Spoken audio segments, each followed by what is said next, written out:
Hello, everyone. Hey, we had the stream yesterday. We had a literally did a stream yesterday. We showed us the city Skylines, Lakevalley City.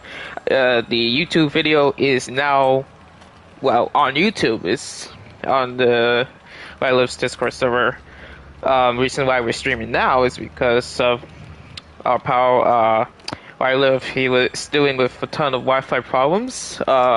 Which kind of forced him to end the stream early. But I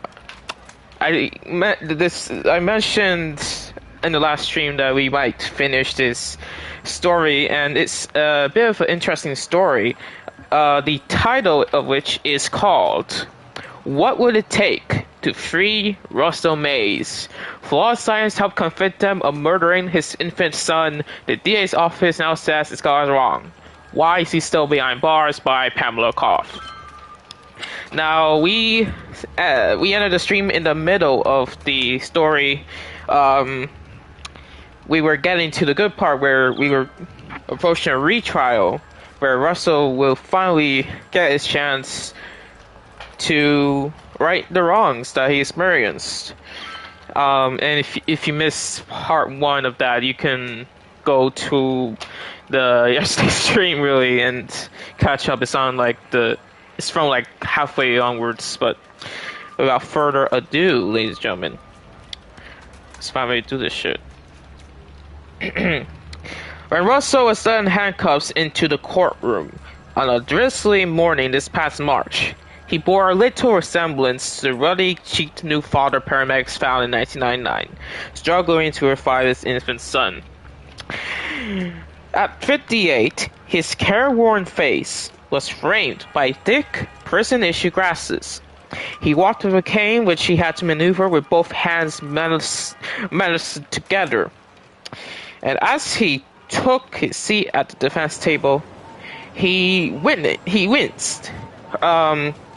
Beside him sat Kay, her expression guarded, her shoulder-length hair shot through with gray.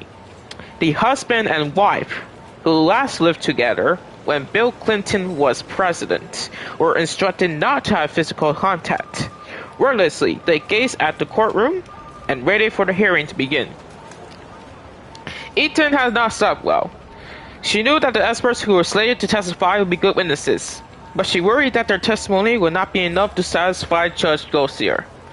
It was Dozier who signed off on Kay's plea deal, and Dozier who presided over not only Russell's trials, but also his appeals and post-petition proceedings. It was Dozier who sentenced Russell to life in prison.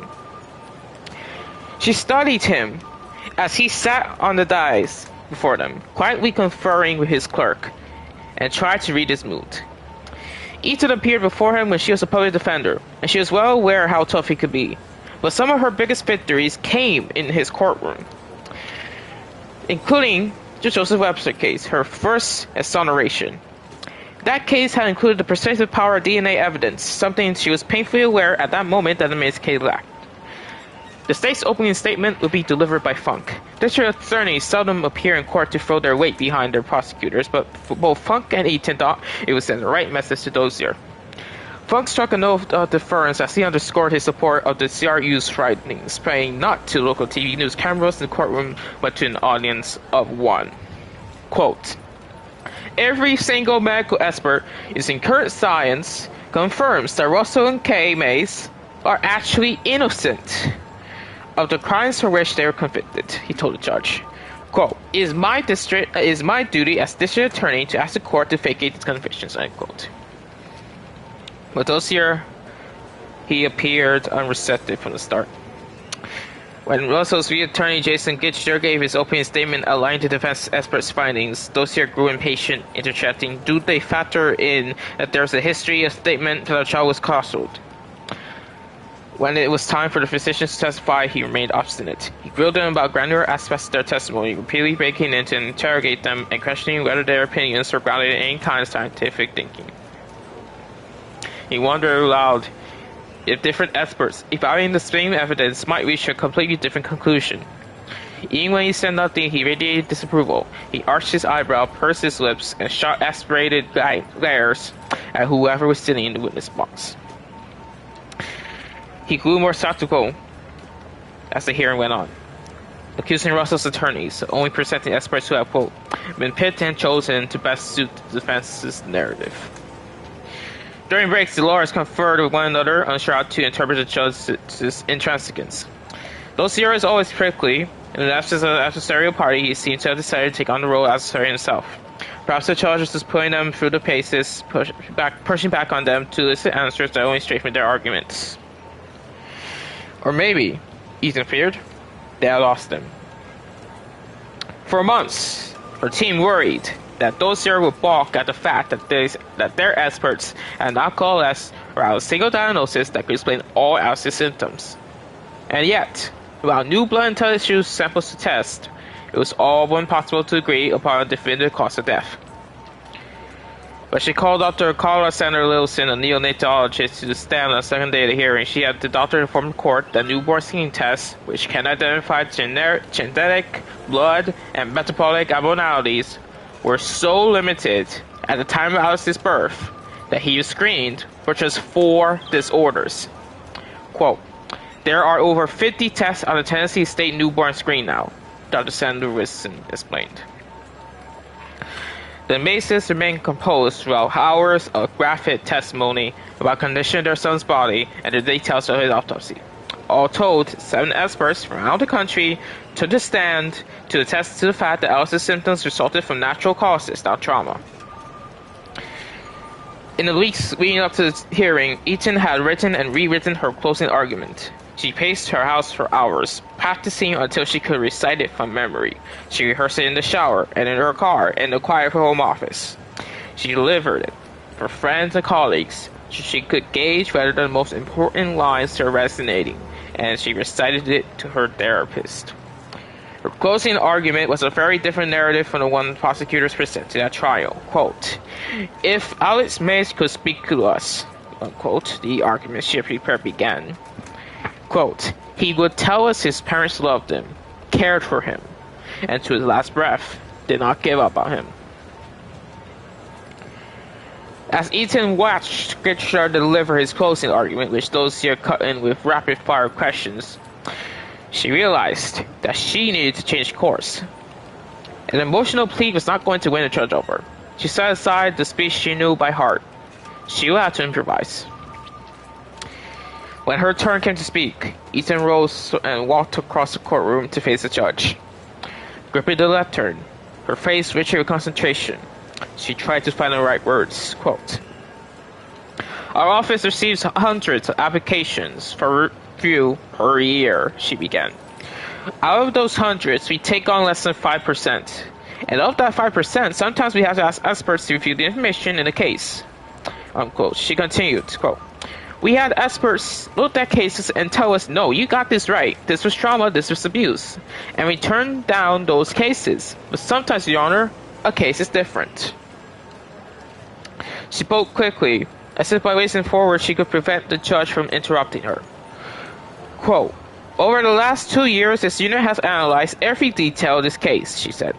We've read every record, every line of testimony. We consulted expert after expert. And we did not just rely on the petitioner's experts. We got Baby Alice's own independent experts, including the chief medical examiner for Knox and Anderson County, who more typically testifies for the state, including a local practitioner trained at Vanderbilt, who we trust with our babies every single day, including the former chief pathologist for Vanderbilt University, and one by one, expert after expert, told us this was not abuse.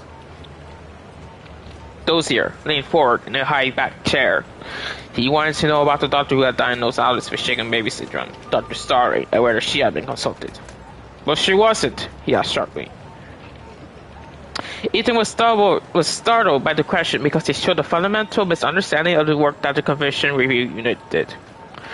Her duty was not to go down the state's original child theory, but rather to investigate whether there was new evidence considered and whether that evidence was substantial enough that it should change the outcome of this case. Just as she did not ask the original prosecutors to evaluate the soundness of the convictions, so she did not ask Dr. Starling to review the accuracy of her diagnosis. Ian sought out physicians who did not have records to defend. No, she was not, Ethan said. But we consulted experts in every possible field that could be relevant to this case. And one by one, they told us that the science presented to this court was outdated. One by one, they told us our understanding of things had changed. And one by one, they told us that Russell and Kay Mays did not abuse their son, and they did not cause his death. She looked directly at the Mays as she spoke. Then, she turned to the judge and raised her voice to signal the importance of the point she wanted to make, drawing out each word.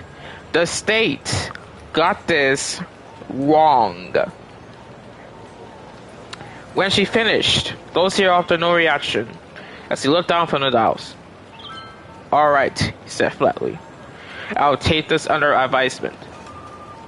Court was adjourned for an indeterminate period of time, as long as it took for him to make his ruling. There's nothing to do. Well, wait. We'll take a break right here. I don't know what's wrong with this judge, right? I don't know what's wrong with this judge, because like there seems to be a bit of a bias, right? Like he's so sharp and stuff because maybe he truly believed the prosecutors. He truly believed this case was as good as closed. But now you see the defense try to reopen this case. He probably doesn't understand the size of it all. He doesn't understand of the whole he doesn't understand blood clots and stuff in baby, like, and that's understandable, but in this case, that's what you're supposed to understand. And I don't know if that's why he was so sharp. Maybe, as the magazine said, he could have been just trying to test out who was saying what.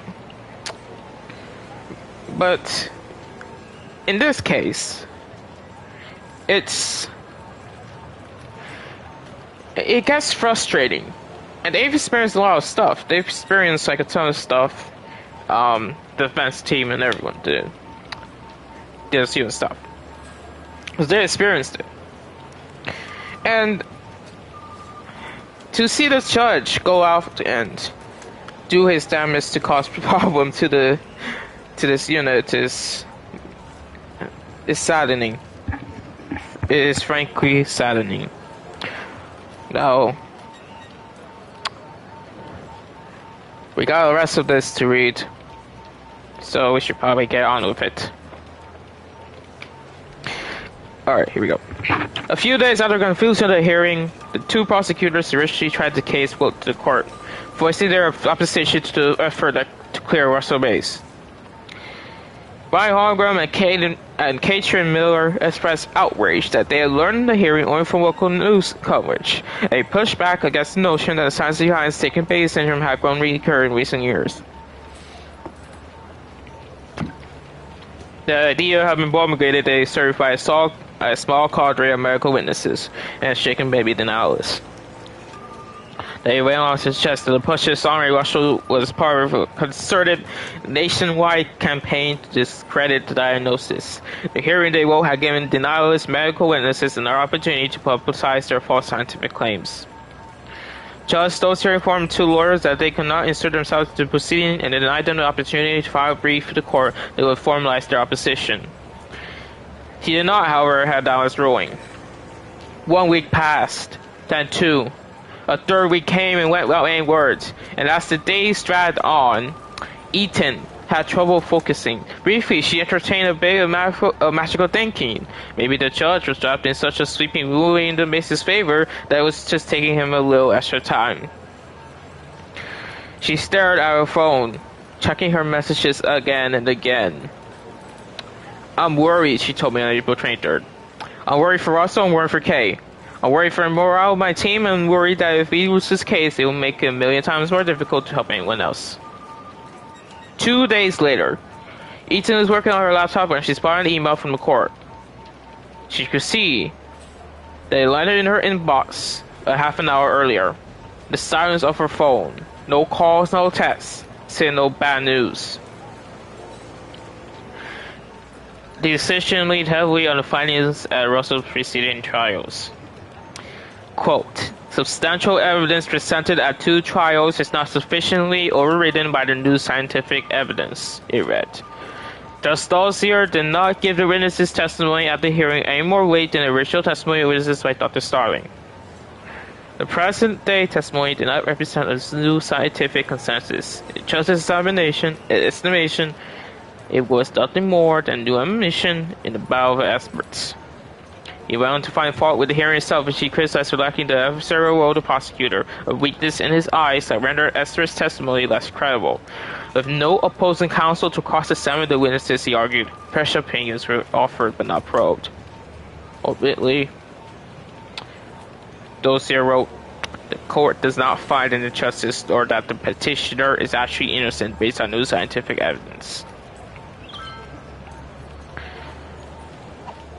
I'm going to repeat that for those who might have missed it while we change scene to, here we go. There we go. Alright, I'm going to repeat this. Quote, the court does not find an injustice, nor that the petitioner is actually innocent based on new scientific evidence. That essentially meant Russell was going to remain in jail for the remainder of his sentence, which I believe was life in prison. So he's going to remain in jail for the rest of his life. Even though scientific evidence essentially cleared him of any wrongdoing. If you... I hope you understand why this ruling would frustrate people. Because it's wrong. This man did nothing wrong. He did not kill, he did not shake, he did not do anything.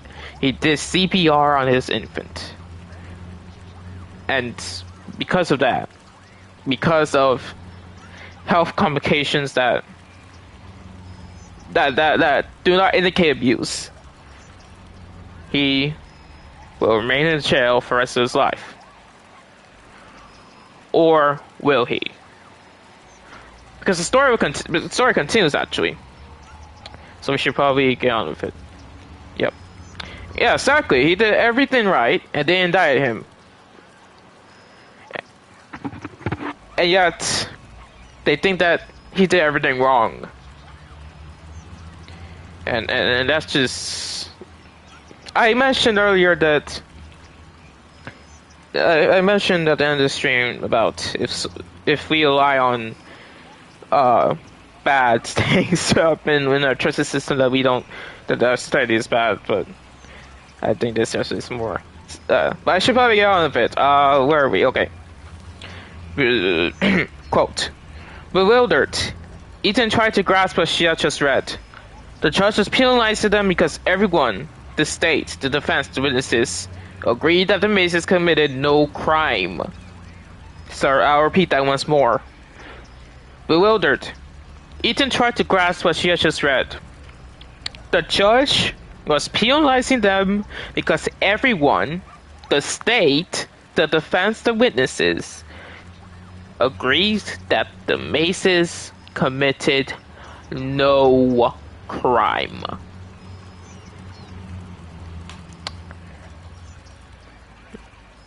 As she wrestled with the implications of the ruling over the days that followed, she began to ask herself increasingly absurd questions. By the judge's logic, should she have been performatively combative with the defense's witnesses? Would Russell have stood a better chance if the DA's office had fought the defense's efforts to prove his innocence? Did the adversarial role of the prosecutor leave no room for the state to right a wrong? Or worse, they require prosecutors to uphold a bad conviction. Dozier's ruling went to the heart of what conviction review is supposed to do, and it seemed to disintegrate it. Never have been there a day since taking on the Mace case when Ethan did not know that losing was a possibility. The implications of Dozier's ruling made her worry for the future, both for the chilling effect it might have on her judges at the courthouse, and more broadly for the system as a whole. Her own office filed the original criminal charges against the Maces, but the same office could not undo them. If the DA's office could not fix this, who could? Russell remains one of the main defendants who have been behind bars for decades based on the testimony of expert witnesses who believe in the infallibility of shaken baby syndrome. In April, Dr. Starling, who by her own account has testified in courts more than 100 times, was a state witness at a hearing for a case in Atlanta that's similar to Russell's. Danielle Smith, who was convicted in 2003 of the shaking death of his 2-month-old son, was asking for a new trial, asserting that the infant died from trauma sustained during childbirth.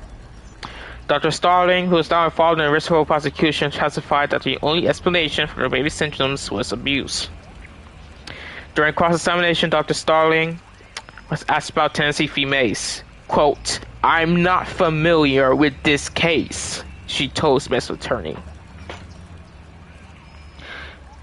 When she was commenting, when she was asked about a case that she knew that she was the central focus point of that man's conviction, in another case, she lied. She said she did not know. She committed perjury. And who knows how many times she committed perjury over her apparently 100 times she testified in court. This is bad faith. This is bad faith prosecution.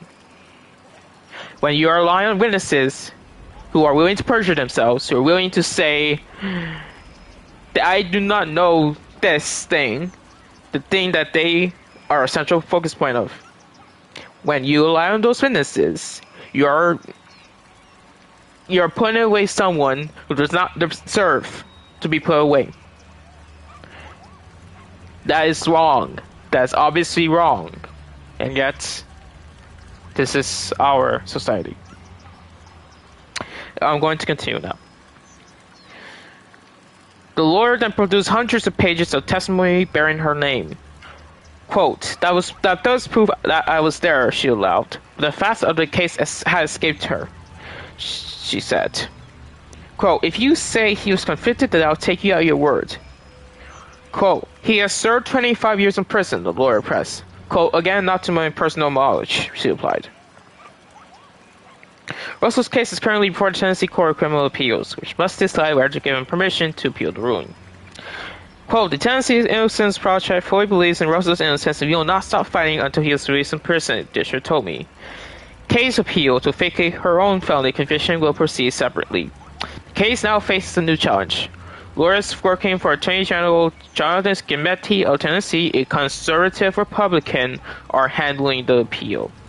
The office is often at odds with Funks. In late June, they called on the appellate court to deny Russell permission to appeal. Russell is now back at Trousdale Turner Correctional Center, a notoriously rough private prison northeast of Nashville, where 5 men were stabbed in the course of 3 weeks earlier this year. Kay has returned to her home in the mountains of East Tennessee, where she moved when Russell was incarcerated nearby for his transfer to Trousdale. She lives alone. Her free time her son preserved in photos that stand alongside her collection of framed family portraits. Her beaming with Alice in her arms, him wearing tiny overalls, his gaze unfocused. Ethan's powerlessness as an assistant DA to ratify what she sees as a wrongful conviction felt more crushing than any failure as a public defender to prevent a client from facing an unjust punishment. Quote, the weight is heavier because we did this, she says. She wakes up in the night thinking about the nations of how Kay stepped out one afternoon to buy fake baby formula and returned home to find her life irrevocably broken. Of how Russell, as of this June, has endured 25 years of imprisonment. Of how the Maces lost their son and then each other. And she agonizes over whether her decision to take on the case caused them harm. Quote, we gave them a whole fresh set of trauma and I'm haunted by that, she says. Before we got involved, I imagine Russell was trying to make peace with his situation and live the best life he could behind bars. He and Kay had their fists together, and then we came along and disrupted all that. Teams of lawyers, doctors to let the DA, more than losing what is weighing on me, is that we gave them hope. And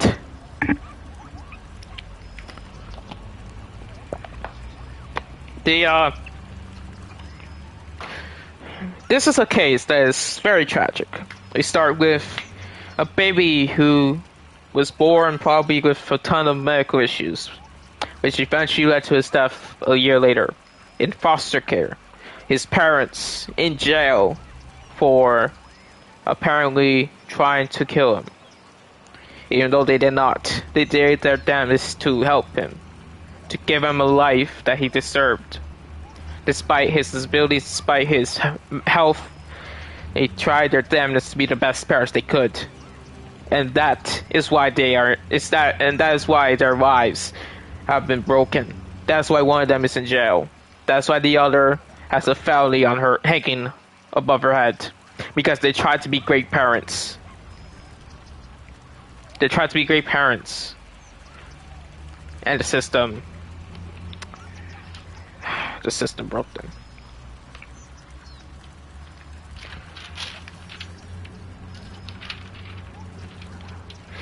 Well,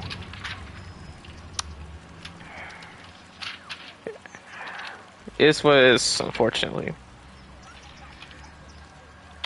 we are stuck with it. So we better do the best we can. There is more to this magazine, and we're going to expand on that. Let's head this way. Right around right here. Because we got a story about some storm chasers who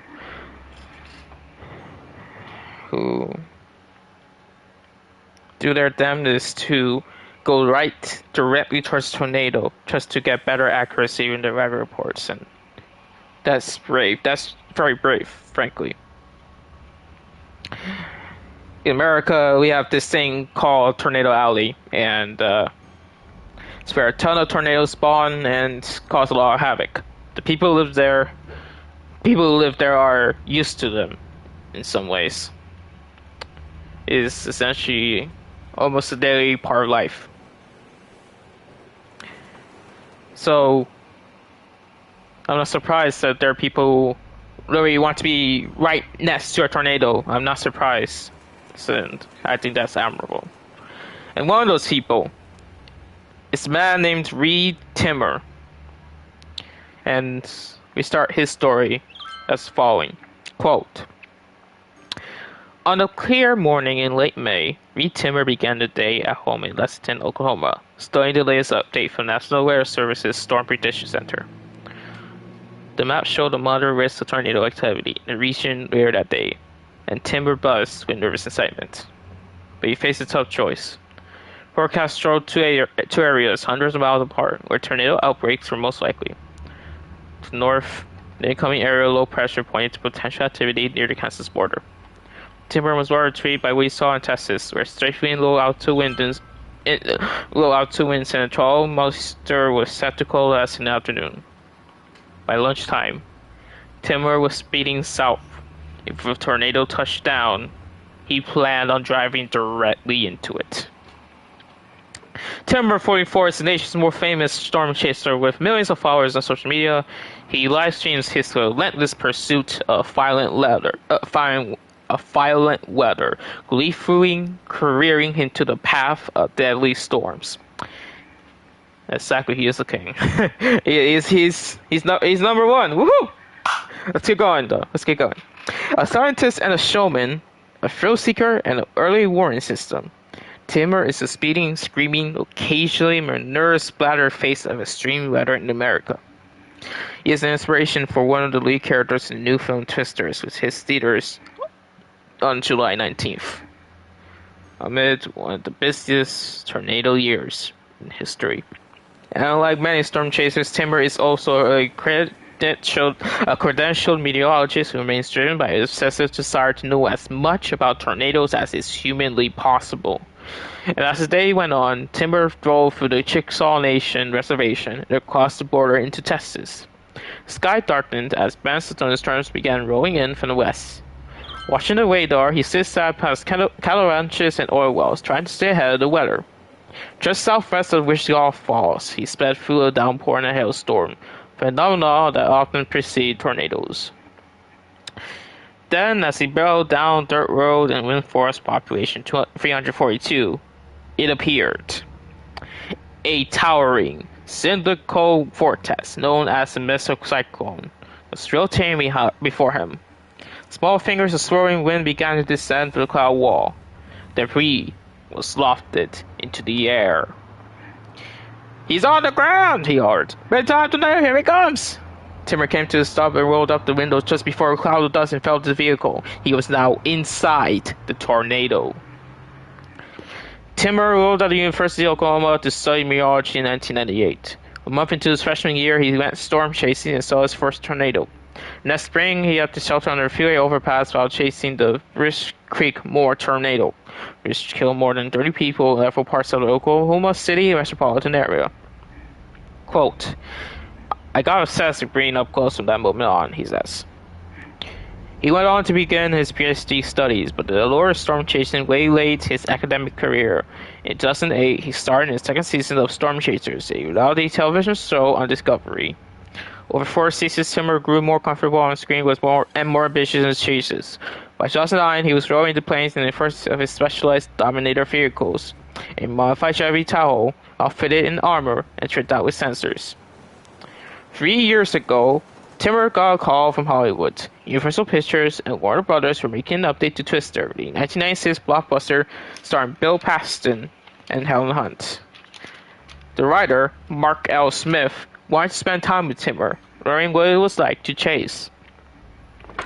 Smith joined Timur and Timur's elderly and from Yorkshire Terrier Gizmo on the road to early days in 2021 and used what he saw to help construct the character in the film portrayed by Glenn Powell. Quote, "I built everything around a version of him, a Texas version of Reed," Smith said. Quote, "The guy that just was a little bit nuts, but exciting and fun." Quote, "Reed is infamous as Bill Gallows, a professor of meteorology at Iowa State University, and an occasional storm chaser." Quote, "He's so crazy, he seems to not fear tornadoes." As he approaches a storm, Timur begins to bounce around in his seat, cramming his net to get the best angle looking into the clouds to clues about his next move. All the while, he is staring, filming out the window with his phone, tracking the radar, watching the map, and looking out into the sky, often while staring down dirt roads at 80 miles an hour. What he is driving, more often than not, is far from a normal vehicle. The Dominator 3 is a 7-ton customized Ford F-350, clad in bulletproof armor, omitted with scientific instruments, and shaped to resemble a giant armadillo. When it rolls into a gas station, couriers on workers storm to take pictures. When other storm chasers see in the field, they know they are in the right place.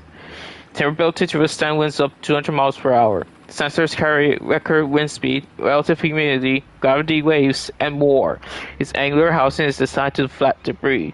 Rubber skirting prevents wind from getting underneath the vehicle. His shell is made of 3/4-inch steel coated with Kevlar-based polyethylene.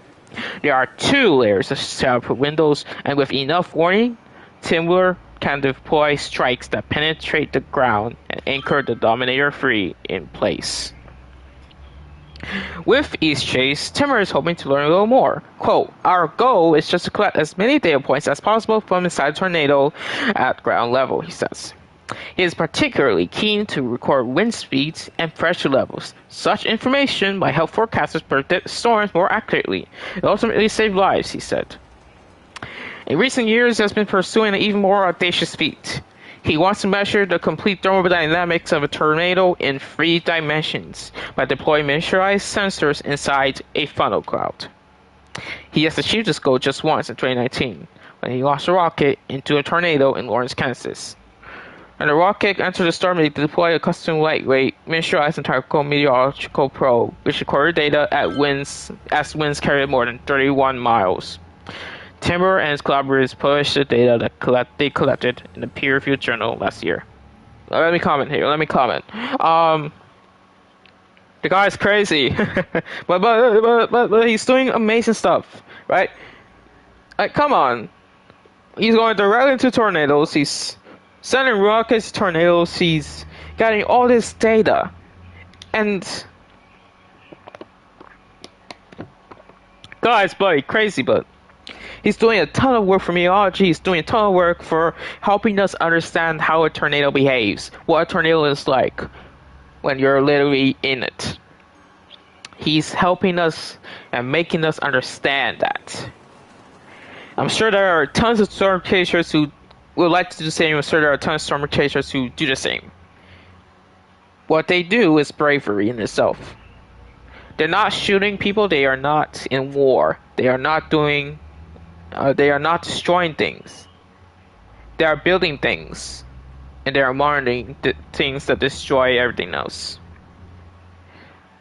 so that we can understand from the phone, from our phone and laptop or whatever, so that we can understand from those places how a tornado can truly terrify or cause havoc or do whatever it does. And that is heroism right there. Now, let's continue. Quote. Timmer insists that chasing tornadoes is safe. But others' experiences suggest a different conclusion.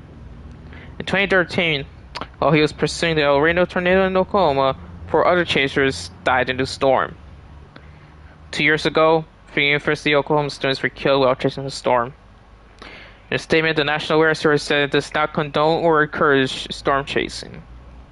In May, a tree hoisted aloft by such an vortex smashed into the window of the Dominator 3. When Timmer bought himself another Subaru Forester, he installed his previous model's hell-battered hood. Many rental car offices now refuse to do business with him. Others employees gather and record video when he returns with a trash vehicle. Scientists say there is no evidence yet that climate change is leading to more tornadoes. Instead, more chaotic weather patterns seem to be diffusing tornado activity, spreading farther across the country and the calendar year, and creating more cluster outbreaks. So far this year, more than 1,000 tornadoes have hit the United States, the seventh most since records began being kept in 1950, according to the National Weather Service. Timber has seen 75 of them, the most he has ever seen in a year. On May 21st, Timber witnessed an enormous tornado with multiple vortices in Greenfield, Iowa.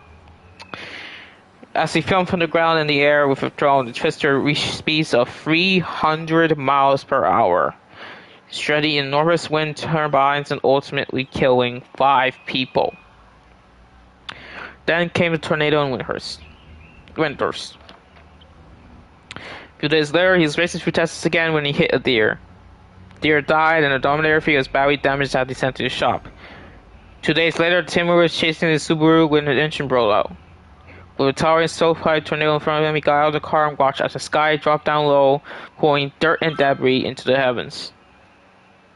As the wind roared and cows ran for their lives, the meteorologist and him studied the storm structure, admiring the accretion process. Time slowed down as he stood there stationary, imagining what more he might be able to learn if he was inside a tornado, doing his best to mentally plot its complex dynamics, switching his probes aloft at this very second. At the same time, the storm chaser Timmer hollered with delight. He thrummed with adrenaline as he pulled out his iPhone and filmed the giant twister, praying it wouldn't come closer. End. Sure, well, sometimes I thank God I live in a country where no shit like tornadoes or earthquakes or happen. Yeah, it's good when you live in a place that you don't get to hear about these things hitting your place. You're in those cases you're lucky you get to hear them from far away, from the news, from the international news instead of the local or national news. That's nice, but I guess part of me wants to also say it gets boring, right? I mean, I kind of live in the northeast United States, so we don't get tornadoes, or if we do, it's like not often at all. We don't get many earthquakes. We got storms. We sometimes get hurricanes, but that's it. And sometimes I'm like, maybe maybe it might be nice to see a tornado every once in a while.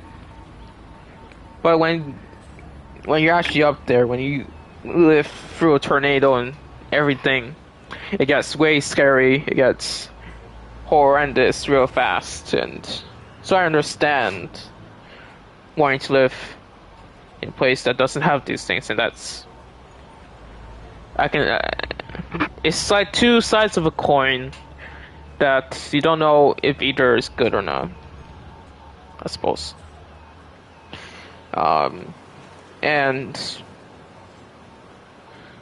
at least in your case, you get to live in a place that doesn't get to experience these things. So that's good. I'm happy for that. Well, got more. Like 1, 2, 3, 4, 5, and then how many? Where's it? Where's it go? Let's continue on page 53. But, oh wait, that's the. Okay, so we got 1, 2, 3 pages more. All right. I was confused for a second because I thought there was like more pages to read. There's this story called A Fence Too Far. A fence too far. Goal was to shield our house from the road, but it soon turned into something much more revealing. By Heidi Chulatfitz, photographs by Fumi Nagasaka. Yes, this magazine has 54 pages. It has puzzles, and you're lucky we're not reading the actual New York Times. This is the New York Times magazine. We'll get to it at the end. We'll get to talking about it in general at the end. Yeah, we split this. This stream is kind of like part 2. The other stream was 2 hours. Most of it was reading through parts of this magazine. So let me just take a water break. Let me just drink some water, and then we'll get to this.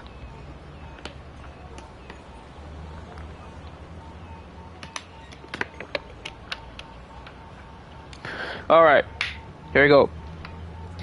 It's I think it's weekly.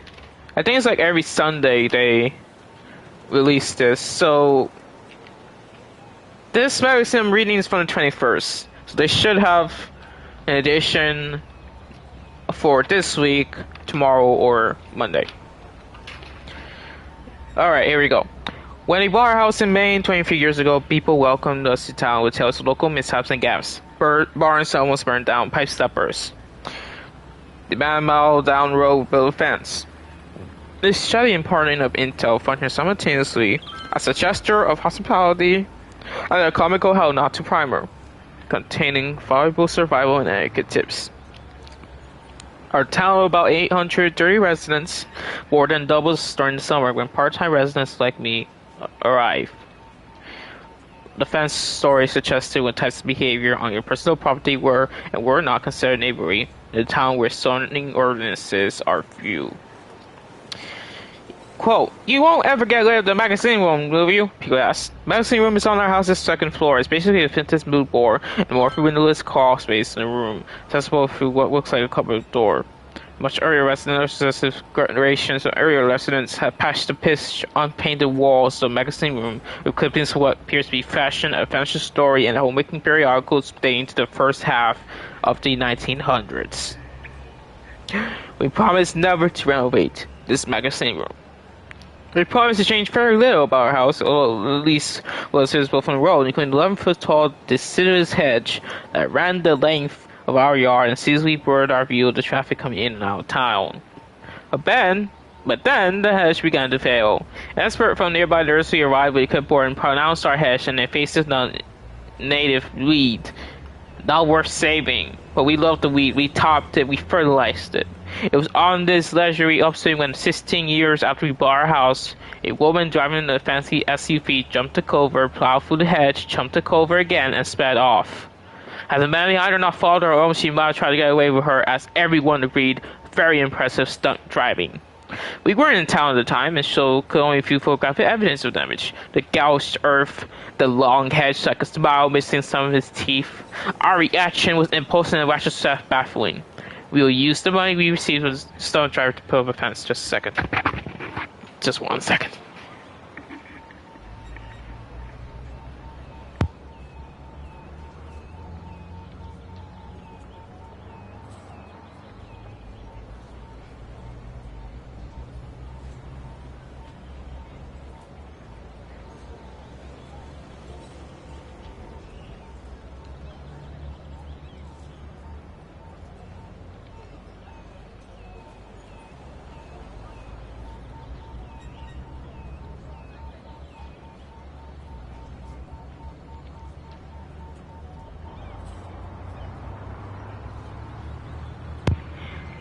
Alright, we'll just be right back. We're gonna be right back. Just a second. Had to help my dad with something.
And we are back. Alright, thanks for being patient with me. That is not the Berlin TV tower. I believe that is the Shanghai Oriental Tower.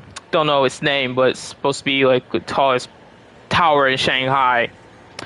That's not the Berlin one. But let's get back to this. Where were we? Alright. Even 1 year earlier, we might have planted a new hedge, possibly even native one. The person driving over our front lawn felt like a slapstick escalation of a recent trend I had observed. Previously, living on our road was like living on the ocean, but with much lower property taxes. It's perilously chartered and managed like the tides. But then our unofficial speed limit outside our house increased from 35 to 45 and occasionally 50 miles per hour. At the time, I had younger children and many friends of young children, and a trampoline in the backyard that, even if we weren't home, was open to bouncing enthusiasts, with sometimes including middle-aged men with the neighborhood food parties. The slight curve near our driveway makes it difficult to see cars coming at higher speeds, which meant that even adults, people arguing in possession of better judgment than a 70-year-old, were nearly hit a few times trying to leave on a bike. At first, I accepted, even embraced the road as my problem to solve. And thus I indulged many energizing problem-solving fantasies. I would pay my daughter to wear a costume and stand on the end of the driveway and point a hair dryer, which has high speeds where less turrets around radar gun at oncoming cars. Hey. Commenting. Hey, you know what? I like that genius. That's genius. That's very genius. I toasted thee. That's a good idea, actually.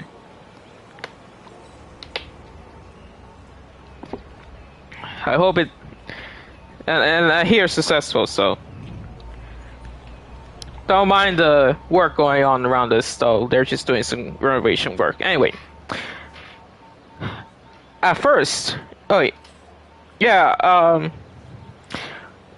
I'll put up the source signs to make me slow down. free stuff. Yard sale. I'll buy a baby doll, strap it in the stroller, and leave the store in the middle of the road. But I also felt we were starting to foregone fate. The intensifying situation on the road, I suspected was the natural progression of an economic agreement struck more than a century ago between transportation references and Maine as a non-exportable resource. The state slogan "Vacation Land" first appeared on car license plates in 1936, and still appears on the Maine border sign that greets drivers as they enter via I-95, the state's primary national highway. Maine's identity is a seasonal purification for urbanists dates further back than even the invention of cars to the years following the Civil War.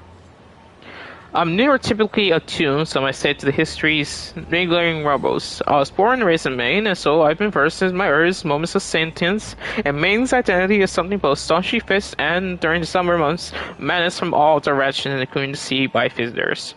Quote, from always.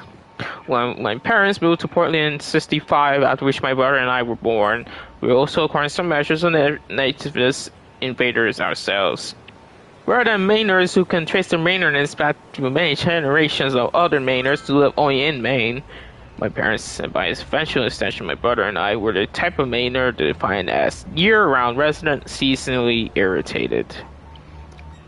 Yet my father was and is Mainer enough that his history still irks him.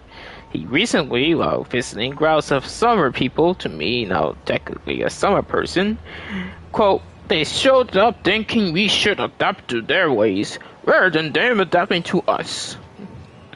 His frustration was not about us demanding compliance and failing to get it from part-time residents or tourists. He was reacting to the outsider's hubristic refusal to value local knowledge that a person might share as a form of very welcome. He and my mother still love to tell the story that they heard from friends of a 1980s invasion by the New York Yacht Club. When our annual summer cruise came to Maine, the story which the Yacht Club denies ever happened, as to me the true ringing of what would stand a century's worth of encounters between Mainers and summer people. And it's sufficiently condensed and colorful how not to tell. 1 second, please.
My dad promised it'll be the last time, so hopefully it'll be the last time we'll have these interruptions.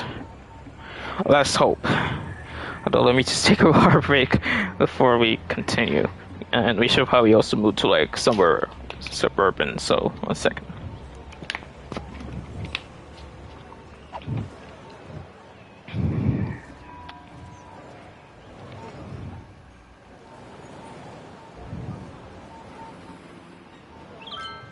Here we go.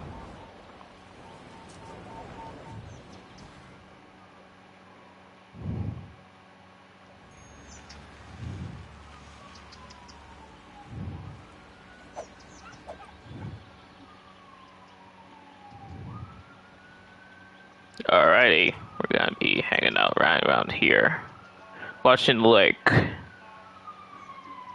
Don't mind the trees, they're just there, you know. Where were we? Alright. The club members, ignoring the cautions from local bystanders, piled onto a dock as if it were a commuter train platform later for a launch to take them to individual yachts, presumably south north. For them by our captains. The block float sank lower and lower, and finally swapped, jumping into the harbor. The club members, some of them have flown from the Portland International Airport straight from New York in various suits, and are still when they hit the ocean, holding their briefcases.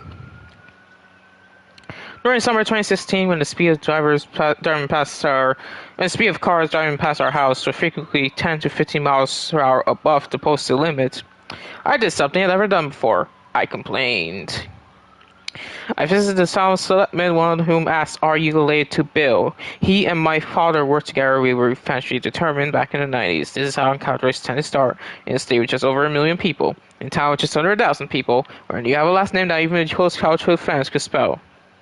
Selectman was sympathetic to the speeding issue. I was not the first to complain, and nor were these complaints coming from seasonal residents. But their messages of thoughtful, if cautious consideration reflected those I encountered in casual conversation. Possibly the town's attitude towards speeding was like the attitude towards zoning laws, or the ongoing lack of them. A respectful attempt to manage new civic challenges while preserving the state's historical spirit of self-determination. My husband and I honored that spirit after the stunt driver busted through our ledge. Our small son, when informed about plans to build a fence, started melancholically through the rat gap. Stare melancholically through the rat gap, as if we just told him that we intended to continue the damage that the stunt driver had only begun. Which, in a sense, we had. "Only depressed people build fences," he said. We didn't lecture him on the difference between depression and anxiety, between anxiety and acute situational awareness, between acute situational awareness and instant awful death, because first you need to fully kill the hedge we spent nearly a decade trying to save. Then we needed someone to install the fence. We installed the fence company located a little over an hour away. The views were good. Their customers, whoever they were, and whatever bizarre fence-loving towns they lived, seemed happy. But as we scrolled through fence styles online, none seemed like the obvious choice. My inability to know which fence was the right fence just suggested. There was no right fence! Sure, I'm not fluent in language of fences. I did not know how tall a fence should be. I didn't know what kind of fence would best at our house, because our house, and most houses like it, did not have fences marking a property boundary. Maine was more of a sign place. That was how you knew you were crossing, or trespassing, a border. Signs change, however, or maybe it's more accurate to say the messages on signs do. Despite what will seem to be a wow success, the Vacation Land slogan was updated in 1987 by Maine's Office of Tourism to quote, "the way life should be." A giant sign posted on I-95 near Cary read in full, "Welcome home, / the way life should be." The new slogan allows the service more beastly, inspirational, cause perplexity, and to signal different things to different people. If, for example, a person recently met with their local elected officials, they may think that Maine, as a matter of no-frills patriotism, and increasingly assumed as a marketing virtue, was hampered by the sometimes unnuanced oversteps of federal governments. Others might find the slogan personally out-of-touch given the poverty rates were on the rise. What, too, might the slogan imply in the state whose racial demographics were 98% white? Others might worry the slogan could risk insulting tourists, presumably the target audience, about their way of life. Jesus. The way life should be. Depending on the song that happens to be playing in your car after you drove over the border, at first behind the welcome sign goes so from with minor key warning, don't come here thinking that things need to be changed. One thing that kept changing was the state's highway signage. Governor Angus King, an independent who held office from 1995 until 2003, installed 2 additional signs flanking I-95. Maine, worth a visit, worth a lifetime. The equivalent of person seating your subconscious as you enter the state. and then had new tempting real estate listing as he left. Later in 2011, Governor Paul LePage, a Republican, sharpened Kane's suggested soft sell to what sounded like a deregulated fire sale by attaching beneath the original profile sign a supplemental message. Now read, "Welcome to Maine, the way life should be, open for business." Yep. Our choice of fence may have abided by some, or none, these slogans. 7 feet tall, the fence was solid. Not tightly made of vertical cedar tongue and groove boards. The invoice we received from the fence company bluntly itemized it as a privacy panel. He had decided that if we were going to build a fence, we should seize the chance not to see cars and to muffle the rise and fall of their engines. Before the stunt driver incident, some friends were visiting with their dog when they ran into the road and was killed. My father, standing in our yard at the time, said at least it wasn't a kid. He might tell us I was taking for a few hours a week, but he wasn't wrong. At that point, I was still hearing a large animal being struck every time a car drove by. Especially because of what my father had said. He thought it might have been a kid. The fence we chose was topped by a mini fence detailed around the length of it to visibly soften the highway sound barrier vibe. The cap rail red fence in the way the fence did not. His further suggested the fence was not only a fence, it was also an overreaction. A fearful response to what might have happened rather than what did. And the fence was meant to decrease the chances that a person might drive into the yard again, or that one of us might be hit on the road. It does not make us safe from either event. Or a break. As we approach an hour in the stream will probably be a bit short, so.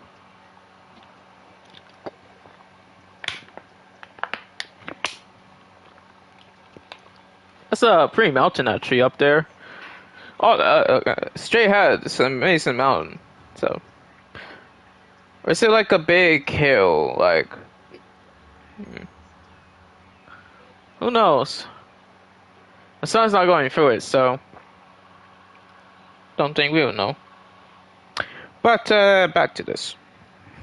I wasn't home the day the fence was installed. I left in the morning, and by the time we returned, it was there. It was far too tall for the tiny house behind it.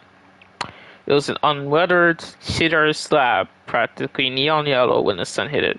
It gave me an awful feeling of remorse in the pit of my stomach from the moment I first saw it. The fence caused an immediate stir, which I found highly distressing, but also affirming because I agreed with the dissenters, some of whom were my dear friends. Our members of the community conveyed their feelings publicly in writing. Our town is home to at least one and maybe more anonymous activists who expressed their opinions via handmade signs, like an online community. Comment section. Posted high, often very high, in the air. One of these commenters posted a sign on the road just north of our house, which on the plus side possibly caused the average speed limit to temporarily decrease. Trump's border wall, 1 mile ahead! Fuck. That was a shit in person, oh my god. That already woke up like the one person is actually watching this. So sorry that woke you up. But let's keep going. The sign was nailed to the top of the electrical pole. The inability to remove a bucket truck reinforced the permanence of the opinion. At first, this message was like the way life should be, containing a multiplicity of possible readings. What might, however, initially be interpreted as a protest by left-wing residents was, in fact, I think it was. In 2017, a much more layered calling out of our presumed liberalism, a city drawing from always. And so I took their point. All these hypocritical people who were probably opposed to Trump's wall, putting up a wall. After the initial furor died down, several friends were saying consolingly, it'll gray up eventually. Wanted to congratulate me. I had every right to build a fence. Or as refused to consider as my regret. When I share my thoughts about future plans for bushes that might take the fence's place, should magically disappear, one person said, I think you have to accept the fate of the fence. This very responsive summed up the paradox of the fence. It was the most formulaic thing I could have done. It was also the most main thing I could have done. People are discouraged from building fences, but because it was our property, no one had the right to tell us what we could do on it. It's also probably explained why no one vandalized the fence, even though it was a long blank canvas. Don't seem to look like a little cheer with a bit of spray paint. It's my psychological boundary line made material. People expected it. In some ways, they expected it too much. Fans alter social weather patterns. Before the fans, fans and acquaintances would stop by regularly. After we built the fan studies and brought new faces load, some people started to test beforehand to ask to be dropping by or to ask if it was okay. They suddenly felt the need permission to see us. As the summer wound down, acquaintances and friends would ask immediately, how's your wall? Most people had an opinion or a teasing, yet not comment, which at a minimum illustrates how visible our house is and how many people drive past it. Yet on the plus side, which I show to see, we were becoming the future tale to be told to newcomers. Our events and the community response to it will be entered into oral history and we will be immortalized. With me the first time. After taking ownership of our house in 2001, we wasted no time staring a cautionary story about our rivals to town who didn't know much. Our very first winter, we turned off the breaker to the sump pump instead of the well pump, and then there was a following rainstorm. Then the basement flooded, then the furnace became submerged and broke, then the temperature plummeted, then the pipes burst, then the well pump continued to empty the well water into the dining room because our foundation slump stored the woods, then the water flowed out below the roof line and formed a thick frozen waterfall on the exterior wall that threatened to pull down the back half of the house. Comment. That is something to tell. That is something to experience in your first winter in a new place.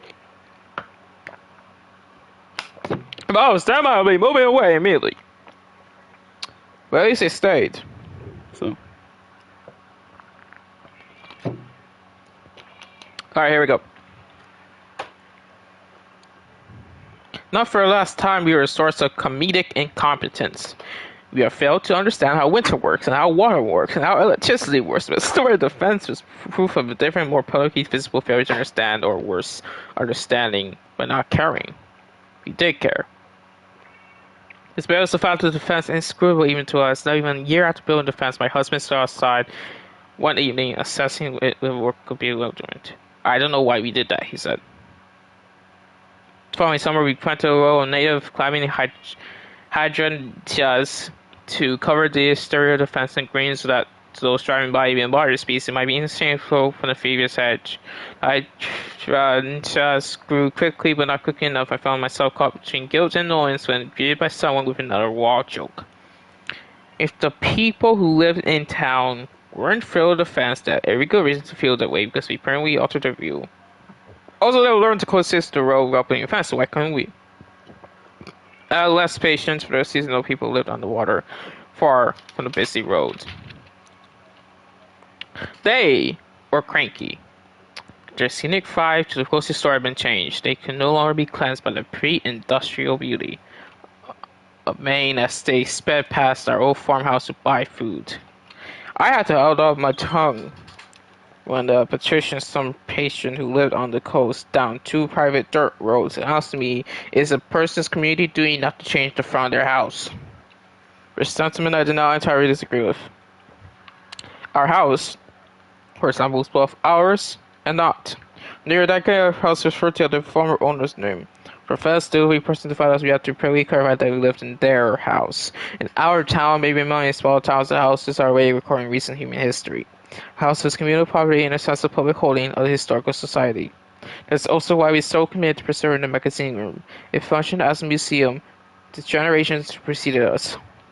I often took visitors out to see the clippings, so the room had become harder and harder to access. First there were 5, then 10, then 15 years worth of books and clothing barricading entry. Only the most agile person please class threshold or a committed bushwhacking person like my daughter. We always found a new cache of clothes that interested her as the fashion trends in her present. We knew we often the leftovers of our past, which we have stuffed into trash bags and taken to hurling from the doorway in the middle of the room. Yet questions of preservation, how something like the way life should be, might freeze a place in time, or rather questions of what should be rather than what is, because depending on your interpretation suggests a widespread consensus that never existed. In just 19, Governor Janet Mills Democrat replaces pages "Welcome to Maine." The life should be open for business with simply "Maine, welcome home." 3 months later, Mills added back the 1987 slogan. The sign currently reads "Wayne, welcome home. The life should be." This latest tweak might announce the state's increased openness not just to seasonal visitors, but also to people relocating from other states and countries. It might be a sort of tastes for residents who always consider the state not as a fixed entity, but an increasingly porous and diverse one, built atop a steady foundation of resourcefulness and autonomy. Responsibilities a newcomer might have or not have in the place they call home even for part of the year, those are questions I think about constantly. When is in action the name is the respect or preservation and abdication of civic duty? When is preservation used as a mobile cover to prevent new people's access to a place? When is the newcomer comes its sense of what should be actually in position of their values? But welcome home to life should be also evocative to every person's childhood memories, assuming they associate home with happiness. That nostalgia, also the sense about calling out race, can intensify direct proportion to the amount of change that's happened to your home since you left it. Board break.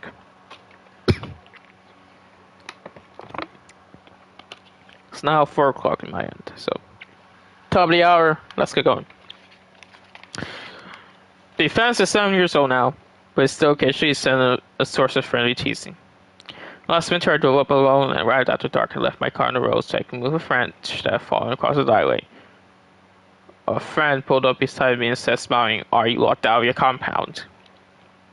Each passing year also deepens the paradox that more months to the time I spent in Maine, and it's more months to the time I spent not in Maine.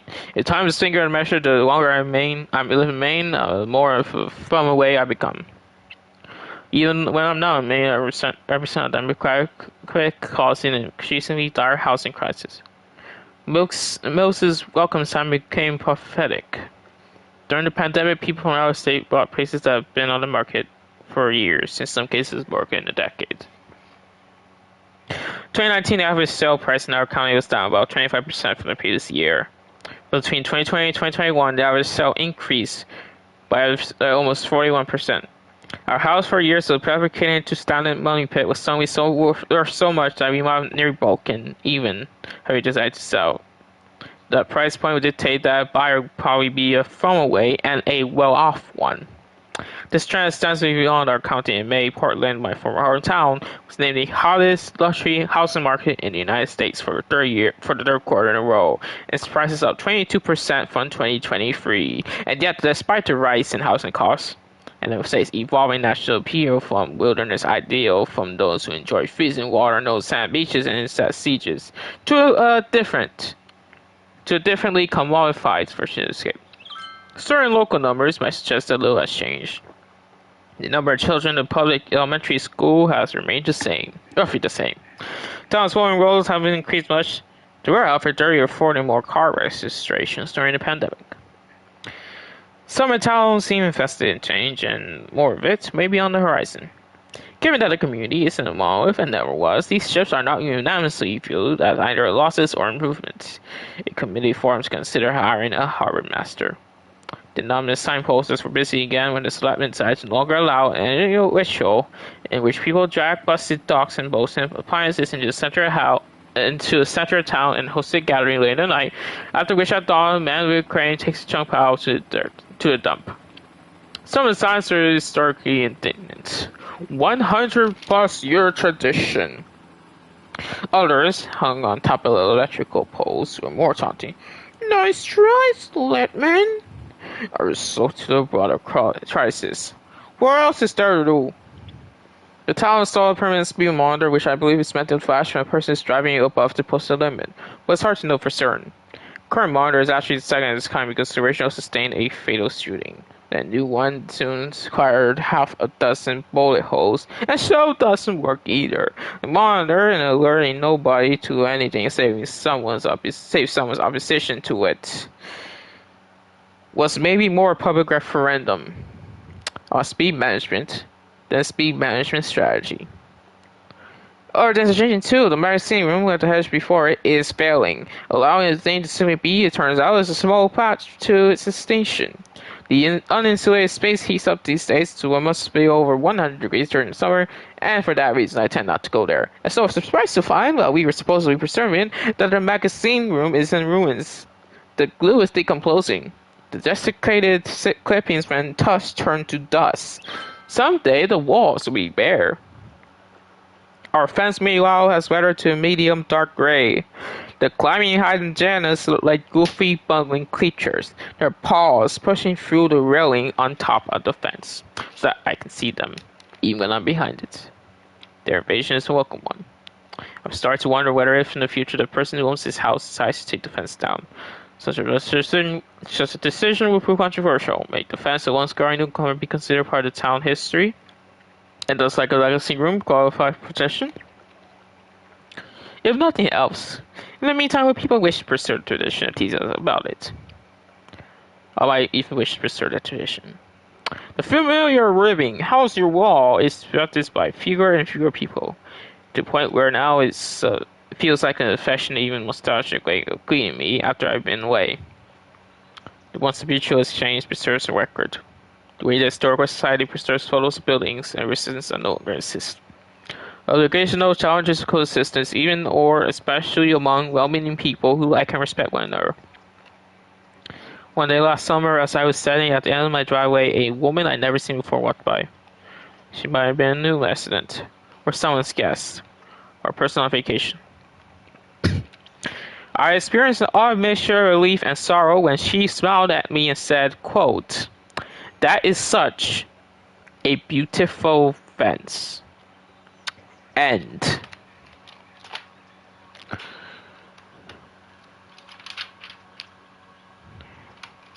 That is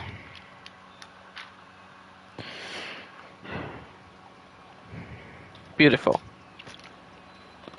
And as it turns to morning here in Lakevalley,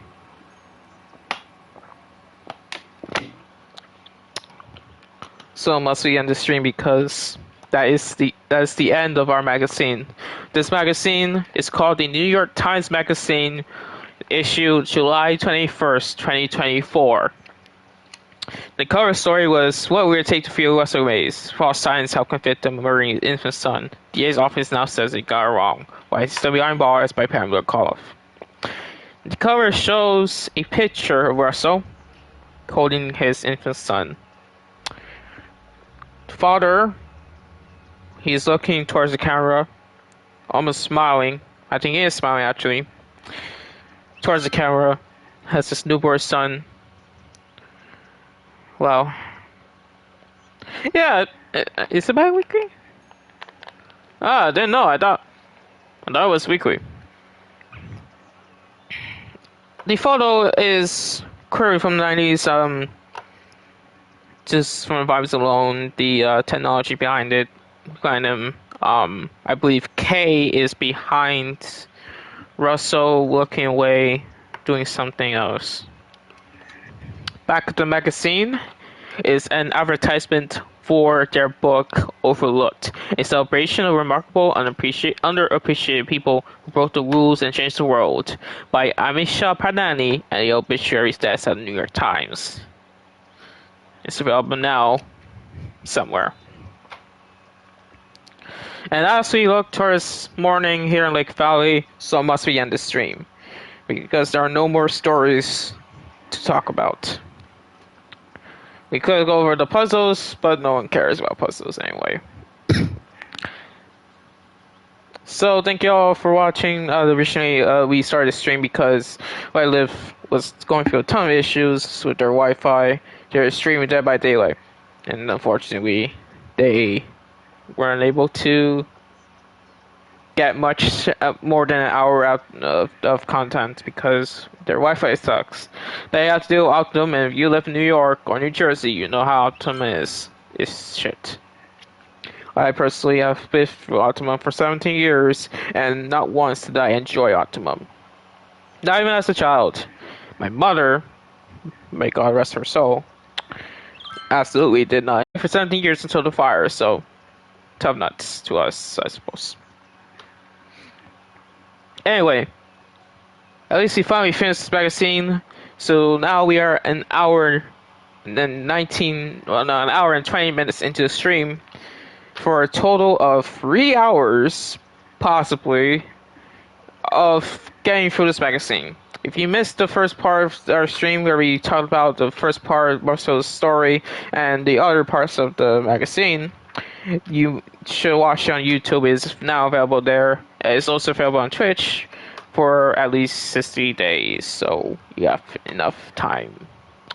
If you wish to get if you want to get a New York Times magazine, I believe you have to get a subscription to the New York Times newspaper itself and subscribe for this Sunday edition, because I believe that's when they come out, on Sundays.